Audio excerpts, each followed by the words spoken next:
Trabalhador, como eu falei, nós precisamos de 1.256.000 assinaturas.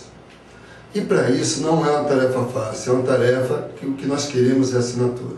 Precisamos da sua participação, do seu voluntariado, do seu apoio.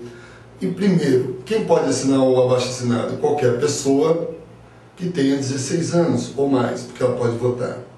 Você é um trabalhador, de repente você pode ser um trabalhador estatutário, militar, um cooperado e falar, eu não tenho fundo de garantia.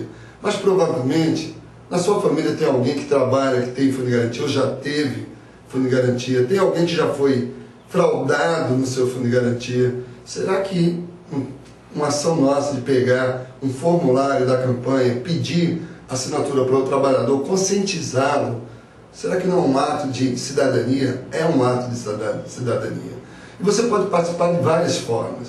Você pode pegar, imprimir o formulário e pedir assinatura para os seus amigos. Você pode mandar pela internet, no seu Orkut, quando estiver no Messenger, na sua lista de e-mails, mandar o e-mail da campanha no site. Você tem um e-mail da campanha, você pode divulgar, multiplicar, indicar um amigo. Então, fazermos uma corrente de cidadania. Uma coisa importante, quanto mais assinatura obtivermos, melhor. Se nós entrarmos no Congresso com 5 milhões de assinaturas, para os deputados são 5 milhões de votos. É o povo pedindo. Então vocês podem também pegar, pelo site, vocês vão poder pegar cartaz, imprimir um cartaz pôr na sua empresa, pôr na sua escola.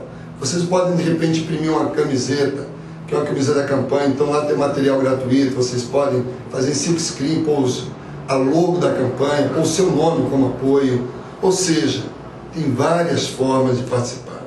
Fundamentalmente, você, trabalhador, participa de algum sindicato, divulgue no seu sindicato. Dia 5 de março, nós faremos o Dia Nacional da campanha FGTS 40 anos, Justiça para o Trabalhador. Nesse dia, nós queremos ver os trabalhadores, a sociedade, pedindo assinatura, para que nesse dia, no máximo, a gente termine o dia com esse número de assinaturas.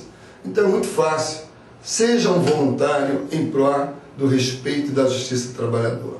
Muito obrigado e um abraço.